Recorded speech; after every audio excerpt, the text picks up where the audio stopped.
Bismillahirrahmanirrahim. Wa sallallahu ala rasulihi wa immatil ma'asumin wa ala ahli bayti tayyibin tahirin alladhina adhaba anhum ridsa wa taharahum tathira. Allahumma salli ala Muhammadin wa ali Muhammad. Assalamu alaikum wa rahmatullahi wa barakatuh. We are doing currently lesson 3 of the Tafsir of Holy Quran, where we started with Surah Al-Fatiha, and we've said the last time that Surah Al-Fatiha means the inaugurating chapter, and we have given several names of Al-Fatiha, which is Al-Fatiha, which is also called, the opening chapter. Then Surah Hamd, also Surah Hamd, because Hamd and Shukr and Al-Fatiha very close to each other, and that's the other name of it. Then Surah Al-Kanz, the treasure, Surah Al-Wafi'ah, because it's enough, and we've said that it is the only surah that is enough, especially in the Salah, for example. And then we've spoken about the Bismillah, and we started with the Ba, and inshallah we will continue today with some of those meanings. And then we said that the Bismillah is also known as a separator between the surahs. So it separates all the surahs except obviously Surah Tawbah, the 9th surah, where you do not have Bismillah ar-Rahman ar-Rahim, and we've explained some of those other explanations in the 2 previous lessons. So today, inshallah, we will continue, as it is a follow-up, a series of lectures, and we've said we would want to continue now with the meaning or the third or second installment of the Al-Basmala, or the Bismillah. We've said in lesson number 2 that the Basmala, meaning isti'ana, you are asking for help, asking for assistance, and it's usually meant from a lower being, meaning insan, to a higher being. You implore, hence it starts with a ba. And today we will give some more explanation to that, inshallah, and we hope it's going to be more enlightening, and there will be more explanations and understanding towards it. So before we actually now going to delve into the explanation, let us first give you a grammatical background. We see that when we have the Basmala, say for example, if that is Bismillah, here we have Bismi Ta'ala, in His name the Most High. So there the Ba is what we call of the Huruful Jar in Arabic. Now let us first explain here something. In Arabic, the word, or in English also, a word or a kalima is divided into 3 different parts. The first one, according to some, and is a fi'l, or the verb. The second is an ism, or the noun, and the third is what we have, a preposition. Now let us explain this.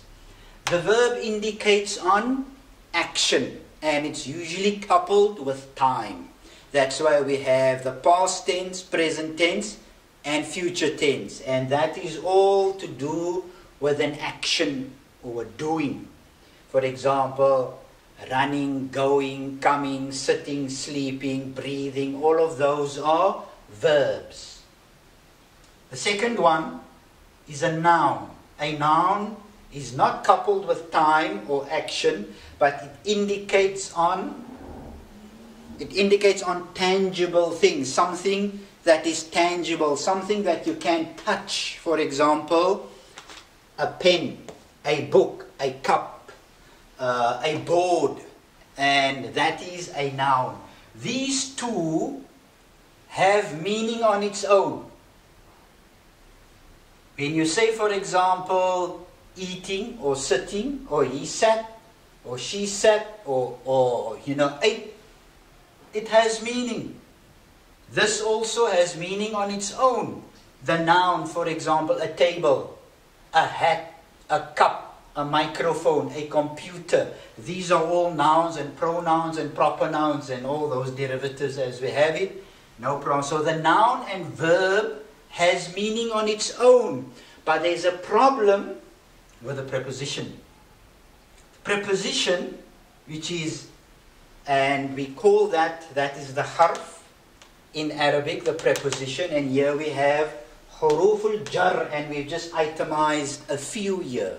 And that is min, from, ila, which is to, an, about. There's the ba again, and fi, and for example, you have talla, kallai, and all of those as well. There are many. I've only just given a few here.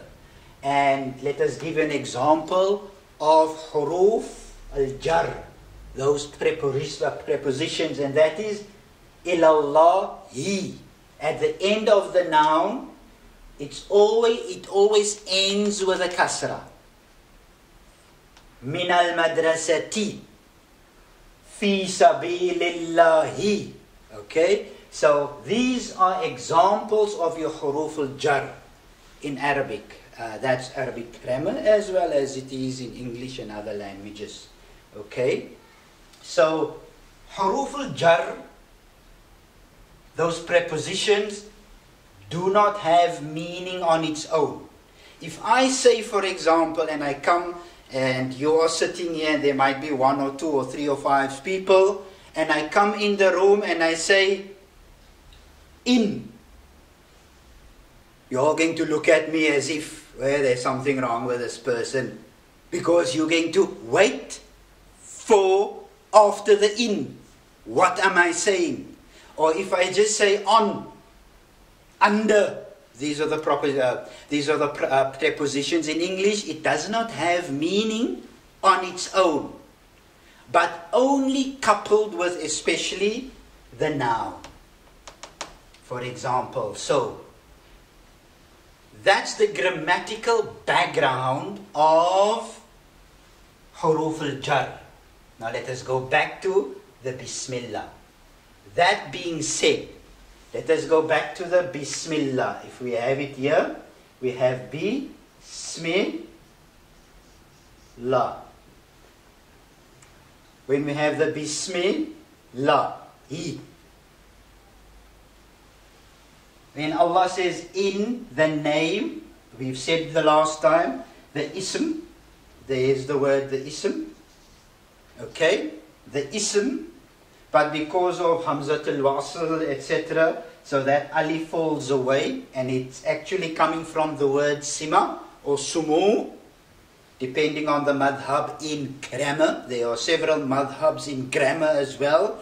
You have your Kufiyin, you have your Basriyin, you have your Zamakhshari, you have your Sibawai, and all of those, etc.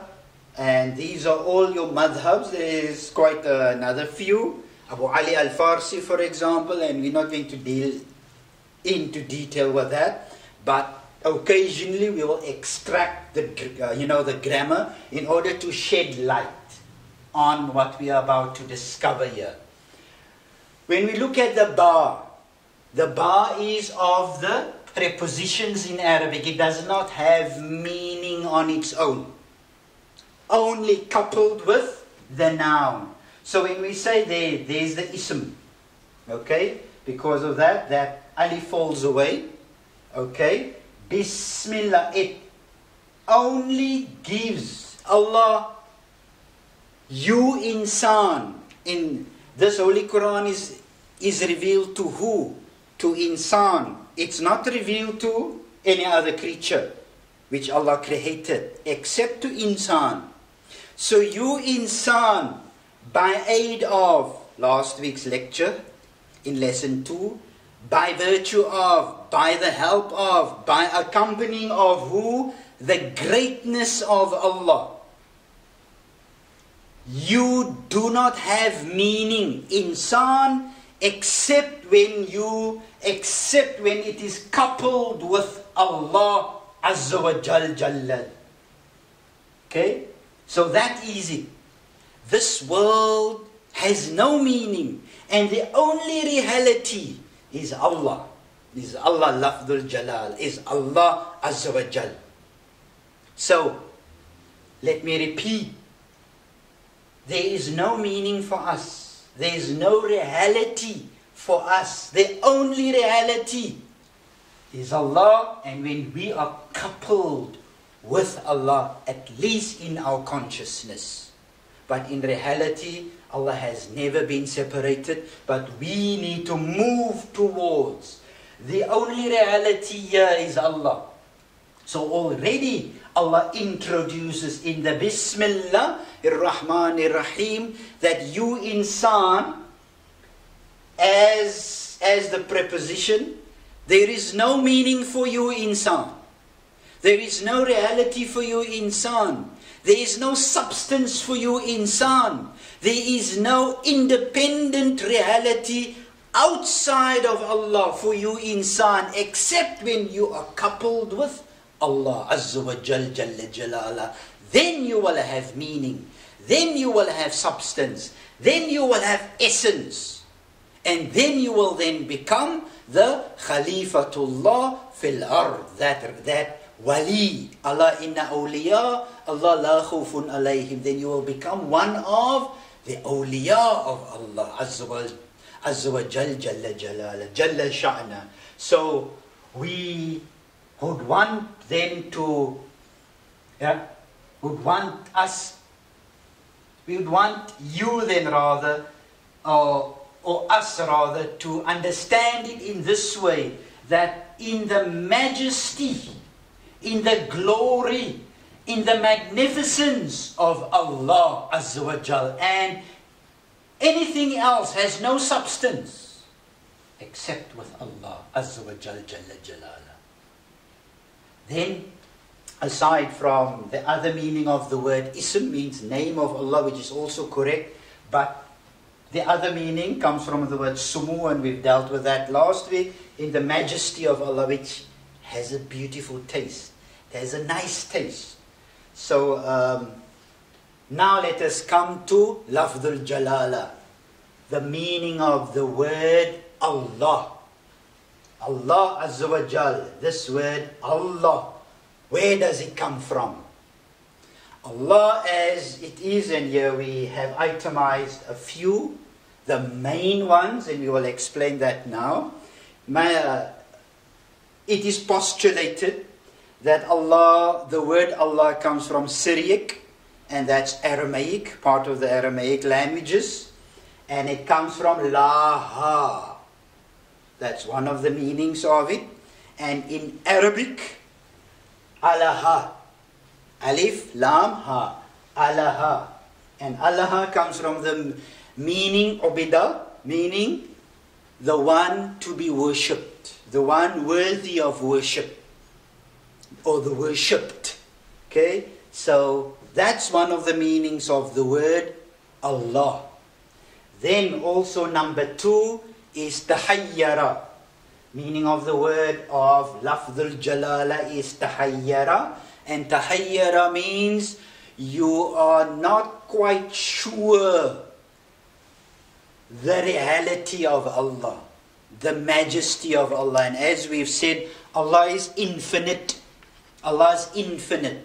And this mind cannot fathom 100% infinity, which is Allah. So, Allah somehow is a bit, if I can say so, and we say this in inverted commas, Allah is a bit obscured. He's not easily known.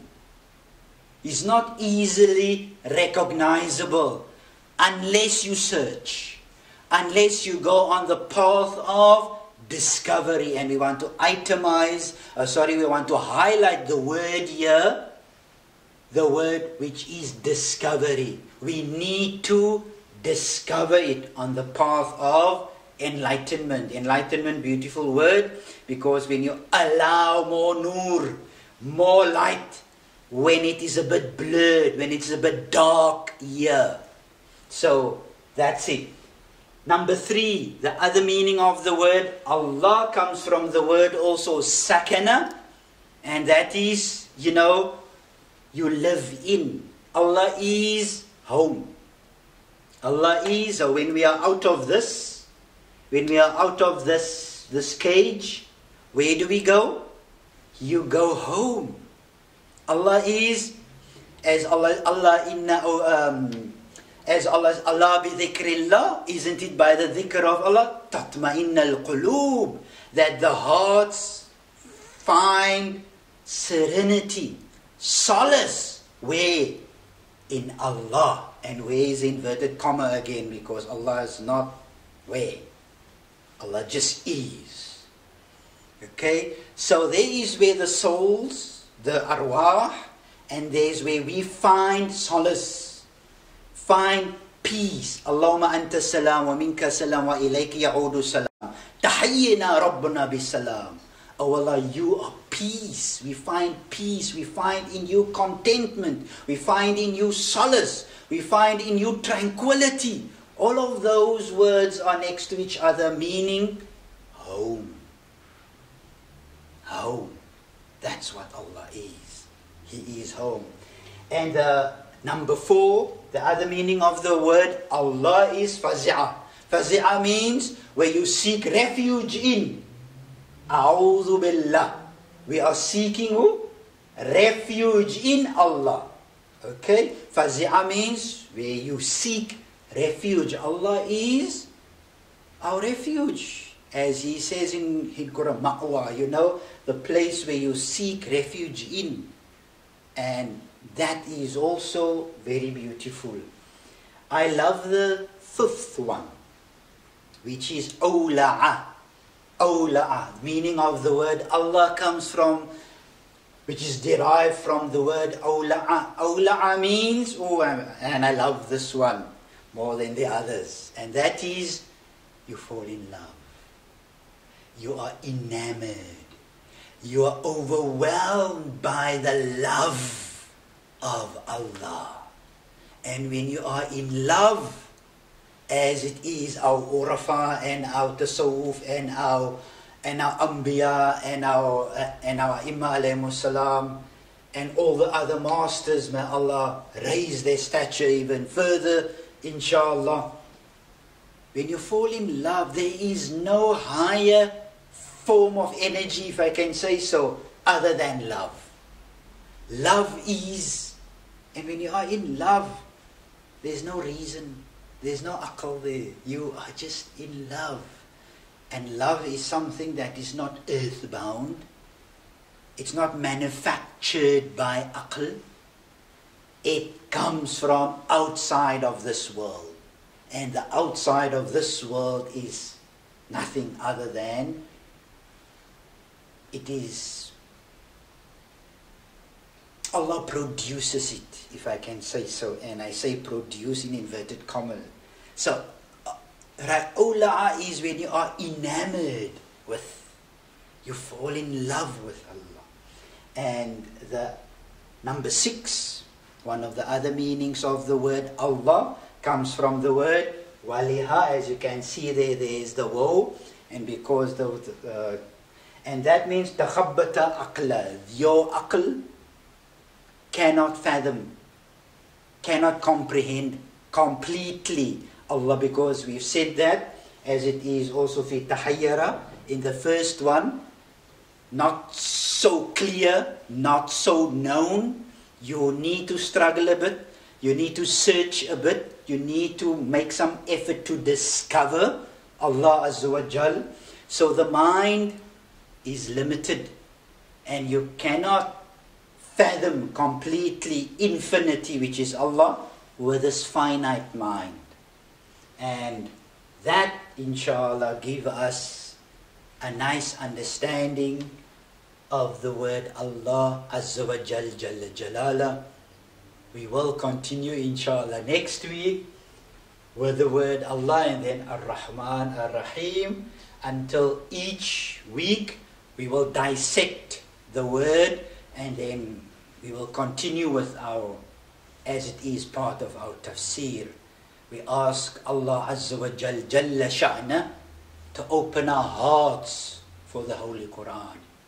Let the Holy Quran live in our hearts, in our aql, in our dealings, in our amal, in our du'as, in our dealings with each other. Let Quran be in front of us, next to us, behind us, on top of us and under us. Let our whole life be commanded and guided by the Holy Quran. Wassalamu alaikum wa rahmatullahi wa barakatuh.